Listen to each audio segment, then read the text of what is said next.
हाय दोस्त, मैं रंकित बिजाड़ और रंकित बिजाड़ स्टडी हब में आपका स्वागत करता हूं। तो आज हम देवी संस्कृति के अति महत्वपूर्ण प्रश्न के प्रैक्टिस सेट 4 करेंगे, जो कि 1, 2 और 3 को हम लोग संपन्न यानी संपूर्ण तरह से अध्ययन कर लिया है। तो ज़्यादा देर ना करते हुए हम अपने प्रैक्टिस सेट की ओर चलते हैं। तो चलिए, पहला क्वेश्चन ये रहा। ऋग्वेद के किन 6 मंडलों को वंश या मंडल यानी किस 6 मंडलों को वंश या वंश मंडल यानी गोत्र मंडल कहा गया है? तो वो है 2 रे मंडल से 7वें मंडल तक, यानी हमारा ऑप्शन नंबर ए सही होगा। व्याख्या पढ़ लेते हैं। ऋग्वेद के द्वितीय से सप्तम मंडल को यानी सप्तम मंडल को वंश मंडल कहा जाता है तथा गोत्र शब्द का सर्वप्रथम उल्लेख ऋग्वेद में ही हुआ है। नेक्स्ट क्वेश्चन पढ़ लेते हैं। किन वेद में जदुई माया और वशीकरण यानी magics, charms and this spells का वर्णन किया गया है? तो ये अथर्ववेद में किया गया है। व्याख्या पढ़ लेते हैं। अथर्ववेद की भाषा और स्वरूप के आधार पर ऐसा माना जाता है कि इस वेद की रचना सबसे बाद हुई थी तथा अथर्ववेद के 2 पाठों शौनक और पेपलद से रचित हुई है। लगभग सभी स्रोत ऋग्वेद के स्रोतों तथा छंद की रचित है। तो दोनों वेदों में से इसे अतिरिक्त अन्य कोई समानता नहीं मिलती है। अथर्ववेद दैनिक जीवन से जुड़े तांत्रिक, धार्मिक तथा सरोकार और व्यक्त करता है। इसका स्वर ऋग्वेद के उस अधिक पुरोहित स्वर से भिन्न है जो कि महान देव को महिमंडलित करता है और सोम के प्रभाव के कवियों को उत्प्रेत दृष्टि का वर्णन भी करता है। नेक्स्ट वर्ड पढ़ लेते हैं।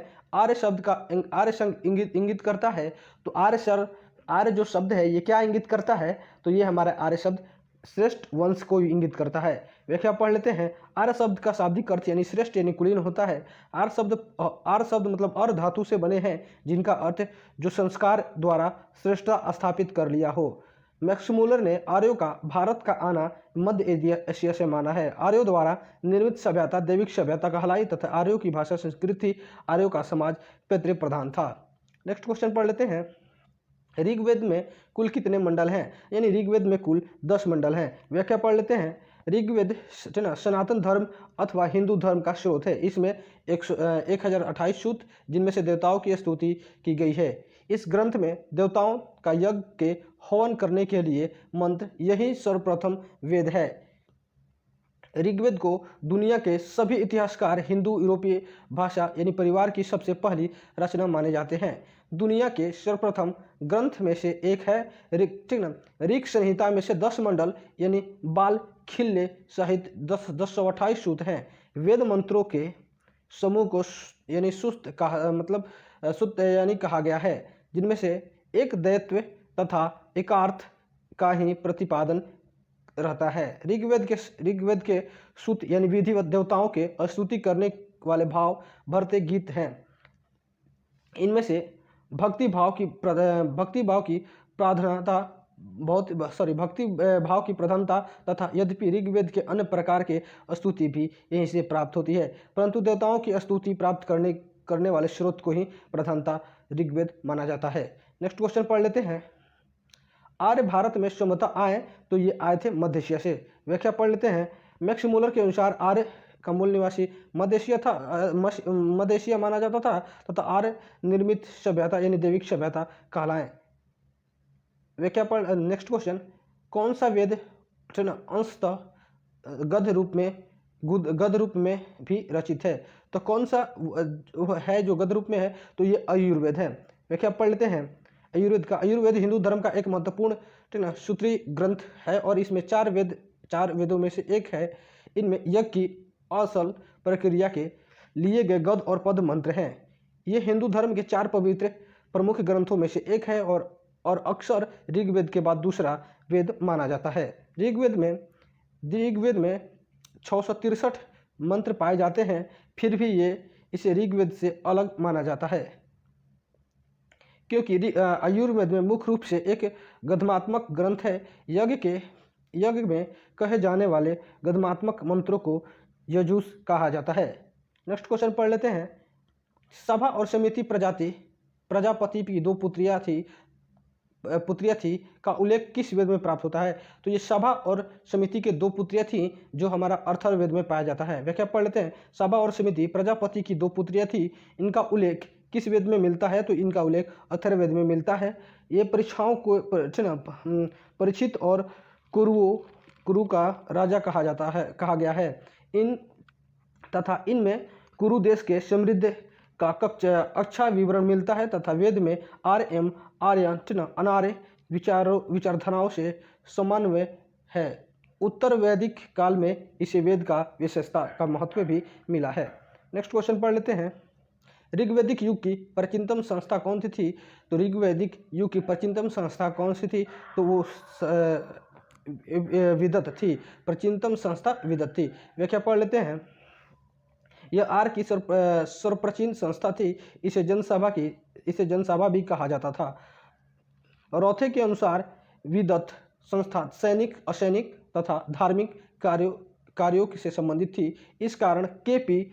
जायसवाल विदत को एक मौलिक बड़ी जनसभा माने जाते थे। राम शरण शर्मा इसे आर्य की प्राचीनतम संस्था मानते थे। इनका मानना था कि ऋग्वेद में विविधत का उल्लेख 22 बार हुआ है। आपके अनुसार विविधत ऐसी संस्था थी जो युद्ध में लूटी गई वस्तुएं अथवा उपहार और समय समय पर मिलने वाली भेंट सामग्री का वितरण करती थी। ऋग्वेद काल में स्त्री भी सभा और विदत में भाग लेती थी। इस प्रकार सभा, समिति तथा विवद और परिषद को दैविक राजतंत्र में सहायक के रूप में काम करती थी। ऋग्वेद तथा इस पर लिखे गए ब्रह्म एवं ऐतरेय ब्राह्मण दोनों में राजा के निर्वाचन संबंधी स्तुति पाए जाते हैं। नेक्स्ट क्वेश्चन पढ़ लेते हैं। ब्राह्मण ग्रंथों में सर्वाधिक प्राचीन कौन सा है? तो शतपथ ब्राह्मण, यानी शतपथ ब्राह्मण सबसे प्राचीन ग्रंथ है ब्राह्मण ग्रंथों में। व्याख्या पढ़ लेते हैं। शतपथ ब्राह्मण शुक्ल आयुर्ज की दोनों शाखाओं यानी कणव एवं माध्यनिधिनी से संबंध है तथा यह सभी ब्राह्मण ग्रंथों में से सर्वाधिक महत्वपूर्ण ग्रंथ है।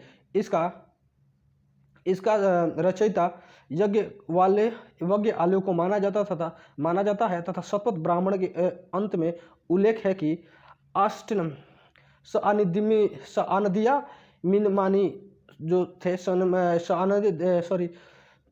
सआदनिया मिनमानी जो थे शुक्ला जयुषी बाजनेसी यज्ञ खायले से तथा शतपथ ब्राह्मण में से 14 कांड हैं, जिनमें से विभिन्न प्रकार के योगों का वर्णन इस विस्तृत अध्ययन से मिलता है तथा 6 से 8 कांड तक को शिल्यकांड भी कहे जाते हैं। व्याख्या पढ़ लेते हैं। Next question. गोत्र यानी गोत्र अवस्था प्रचलन कब से आई है? तो ये हमारा गोत्र का व्यवस्था ये उत्तर वैदिक काल से प्रचलन में आई है। व्याख्या पढ़ लेते हैं। गोत्र व्यवस्था का प्रचलन भी उत्तर वैदिक काल से ही प्रारंभ हुई है। अब नेक्स्ट क्वेश्चन पढ़ लेते हैं।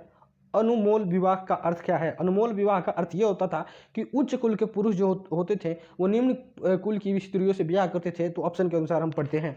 तो पहला ऑप्शन हमारा ये है कि उच्च वर्ण पुरुष का निम्न वर्ण नारी के साथ विवाह। तो हमारा पहला ये ऑप्शन सही है। व्याख्या पढ़ लेते हैं।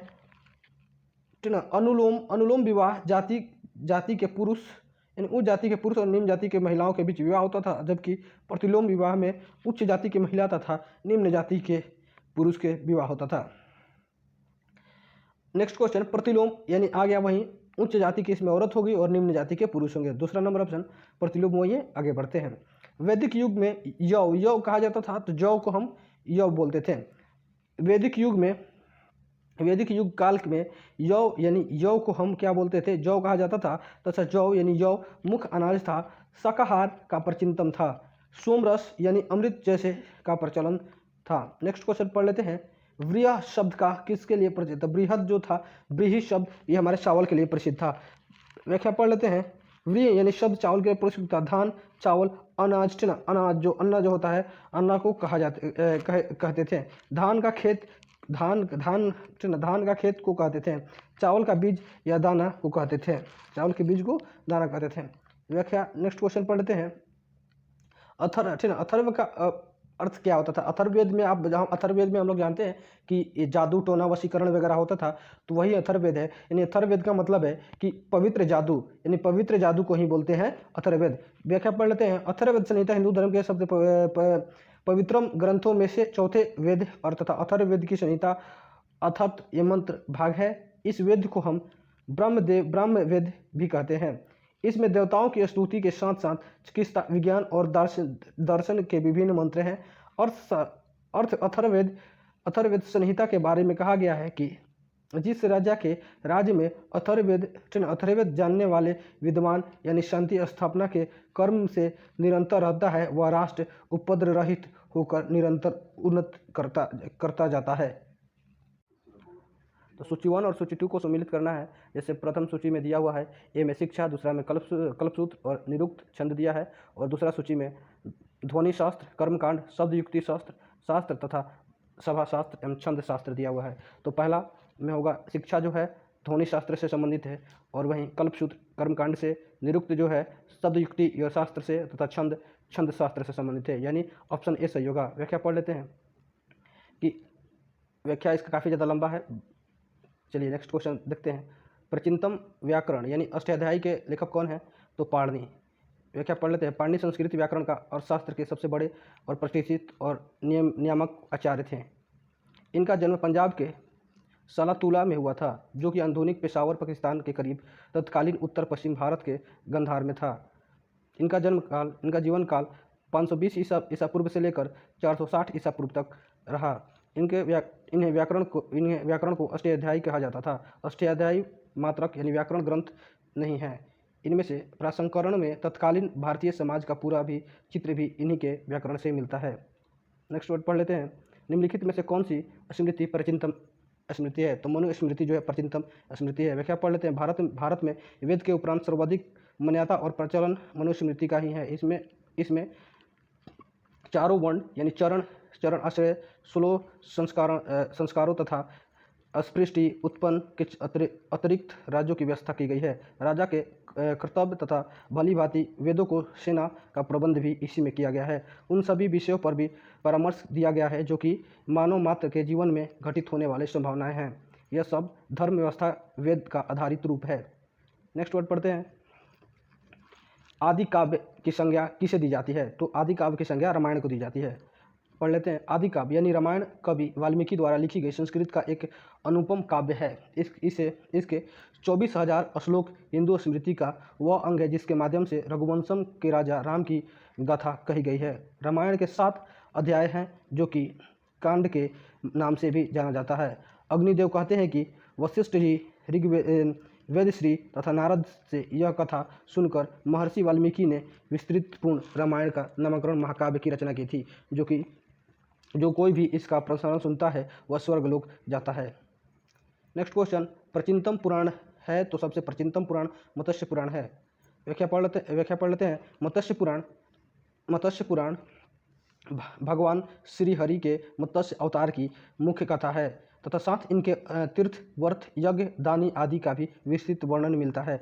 इसमें जल, प्रजल तथा मत्स्य एवं मनु के संवाद, राजधर्म, तीर्थ यात्रा तथा दान, महातस्व तथा प्राग महातस्व, काशी महातस्व और नर्मदा महातस्व, मूर्ति निर्माण का भी महातस्व एवं त्रिदेवी की महिमा आदि पर भी विशेष प्रकाश डाला गया है। 14,000 श्लोक द्वारा यह पुराण की भी रचना की गई है। दोस्तों, आज हमारा ये दैविक संस्कृति सभ्यता का प्रैक्टिस सेट 4 संपन्न हुआ। तो इसे लाइक करें, सब्सक्राइब करें और बेल आइकन को दबाएं।